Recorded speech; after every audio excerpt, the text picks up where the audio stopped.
Saya Aisyah Salsabila Zubaidi dari Fakultas Hukum ingin bertanya, kenapa negara harus berdaulat? Ya, karena sebuah negara itu adalah suatu organisasi yang harus mempunyai kekuasaan terhadap apa yang dikuasainya, yaitu meliputi negara, wilayah, dan juga masyarakatnya. Baik, terima kasih Ustazah.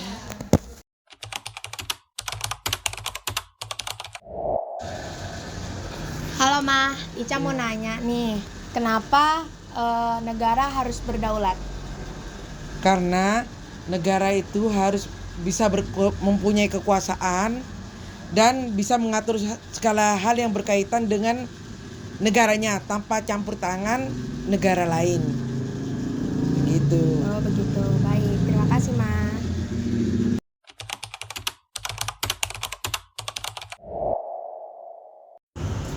Halo Dek. Hai.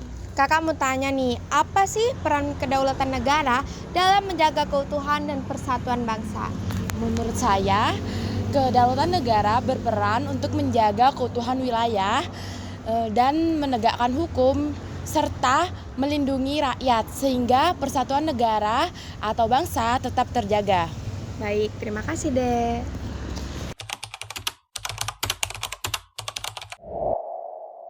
Halo Kak, aku mau tanya nih, mengapa kedaulatan menjadi syarat utama berdirinya sebuah negara? Oke, baik.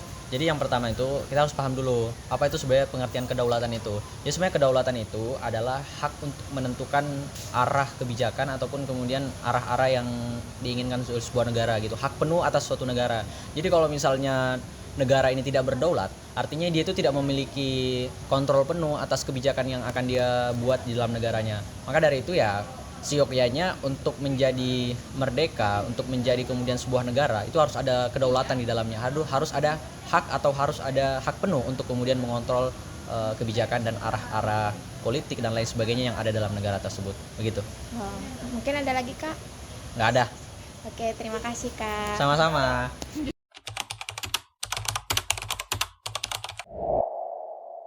Halo Ziza. Hai. Di sini aku mau tanya nih, apa dampaknya bagi suatu negara jika tidak memiliki kedaulatan?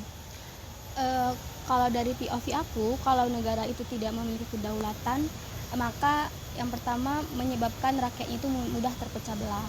Yang kedua itu negara itu bisa kehilangan identitas daripada negaranya sendiri.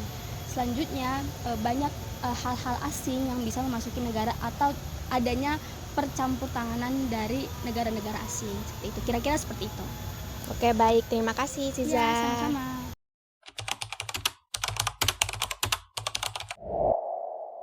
Mas, saya ingin bertanya nih, mengapa kedaulatan penting bagi ekonomi dari suatu negara? Kedaulatan penting bagi suatu ekonomi negara itu karena kalau suatu negara ekonominya kuat itu negara jadi mandiri, terus nggak bergantung ke negara lain. Contohnya ya kalau ada krisis ekonomi, terus ada bencana-bencana, kita nggak nunggu bantuan dari negara lain, jadi kita bisa atasi sendiri gitu. Oke, baik Kak, terima kasih. Sama-sama.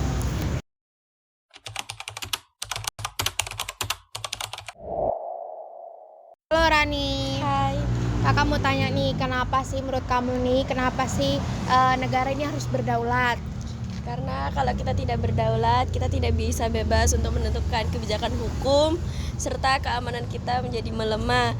Terus hak masyarakat tidak terpenuhi dengan secara bijak dan negara merdeka kita ini akan melemah. Oke, baik, terima kasih.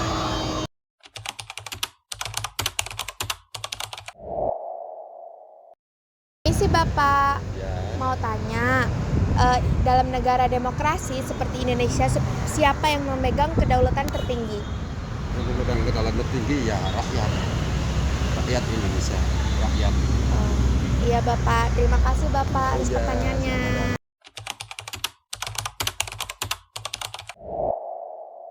Misi Bapak, saya Aisyah Salsabila Zubaidi dari Fakultas Hukum Universitas Muhammadiyah Malang ingin bertanya, mengapa kedaulatan menjadi unsur penting dalam berdirinya sebuah negara? Betul. Terima kasih. Untuk kedaulatan memang sangat penting bagi sebuah negara karena kedaulatan merupakan landasan dasar bagi rakyat untuk diakui sebagai suatu negara. Baik Bapak, terima kasih atas jawabannya.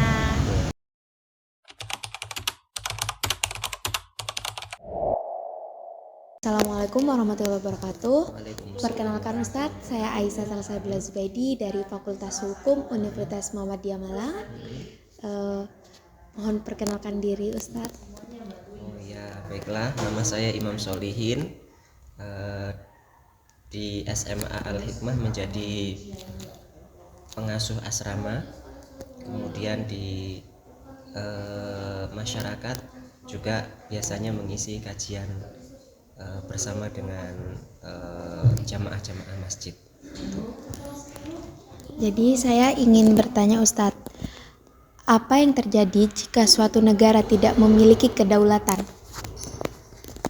Ya, baiklah, berbicara terkait masalah kedaulatan ini kan banyak teori ya terkait dengan kedaulatan. Kedaulatan itu kan hakikatnya itu membicarakan terkait dengan hak yang dimiliki oleh masing-masing individu. Ketika individu itu sudah menjadi sebuah komunitas atau warga dari sebuah negara, maka otomatis individu-individu yang kemudian menjadi sebuah komunitas, menjadi warga itu kan memiliki kedaulatan, artinya mereka memiliki hak terkait dengan menyampaikan apa yang menjadi kehendak dan juga untuk kesejahteraan masyarakat atau warga negara tersebut. Tadi terkait dengan bagaimana kalau seandainya negara itu tidak memiliki kedaulatan. Ya. Negara itu kan muncul gara-gara ada warga negara. Jadi kalau kita sudah mengatasnamakan sebagai negara, ya otomatis yang diutamakan itu kan warga negaranya, bukan lagi pimpinan-pimpinannya saja. Nah, itulah mungkin bedanya antara model negara dengan model kerajaan. Nah, kalau kerajaan itu kan dia fokusnya kepentingan rajanya gitu kan. Dulu mungkin kalau kita melihat sejarah terkait dengan kerajaan-kerajaan sebelumnya, dan biasanya kan kerajaan itu bersifat anak turun gitu. Nah, raja pertama kemudian nanti anaknya jadi raja lagi dan seterusnya gitu. Jadi ya memang kalau kerajaan itu kecenderungannya ya masyarakat difungsikan untuk mendukung rajanya. Tapi berbeda dengan negara. Kalau negara itu fokusnya itu adalah untuk menyejahterakan warganya. Nah, terkait dengan kedaulatan sendiri, kalau Ustadz memahami gitu ya, jadi kedaulatan itu sebenarnya dikembalikan lagi kepada hak warga negaranya atau masyarakatnya. Nah, terkait masalah itu Allah sendiri menyampaikan di dalam Al-Quran surat Ar-Ra'd ayat 11 yang berbunyi, innallaha la yughayyiru ma biqaumin hatta yughayyiru ma bi anfusihim. Sesungguhnya Allah Subhanahu wa taala tidak merubah suatu kaum ya sampai kaum tersebut merubah ya apa yang ada pada diri mereka. Nah, maksud dari ayat tersebut intinya adalah usaha kita itu memungkinkan kita mendapatkan apa yang menjadi keinginan kita. Nah, sama halnya terkait dengan hak dari masyarakat ya. Nah, di sini nih Allah ingin menyampaikan bahwasanya awak gini, Ustaz pakai bahasa Jawa sedikit ya. Boleh. Hei menungso atau hei manusia, kalau kamu ingin sesuatu maka ya usahalah. Itu kan Allah itu pengen mengatakan bahwasanya hakmu itu tergantung dengan usahamu. Nah, gitu. Walaupun ada beberapa konsep juga kalau sudah terkait dengan masalah kebebasan ya. Jadi kan daulat itu biasanya identik juga dengan kebebasan. Kalau dalam Islam sendiri walaupun manusia diberi kebebasan untuk berikhtiar berusaha, tetapi tetap nanti ada rambu-rambu yang namanya iman kepada qada dan qadar. Maksudnya iman kepada qada dan qadar itu artinya begini, ketika hal tersebut sudah terjadi, maka unsur tawakal, keimanan kita kepada Allah itu yang harus diutamakan. Makanya daulat itu artinya kita berhak untuk mengusahakan yang menjadi keinginan kita. Tetapi di sisi yang lain, jika hal tersebut sudah ditakdirkan oleh Allah, maka yang bisa kita lakukan adalah tawakal. Tawakal itu artinya ridho dengan apa yang Allah anugerahkan kepada kita, dan kita yakin bahwasanya apa yang terjadi kepada kita itulah yang terbaik untuk kita. Gitu. Ya. Intinya dari itu semuanya bahwasanya negara dengan kedaulatan masyarakatnya akan menjadi makmur, ya. Negara tanpa kedaulatan maka masyarakatnya akan terpasung hak-haknya. Baik Ustadz, terima kasih atas jawabannya. Ya.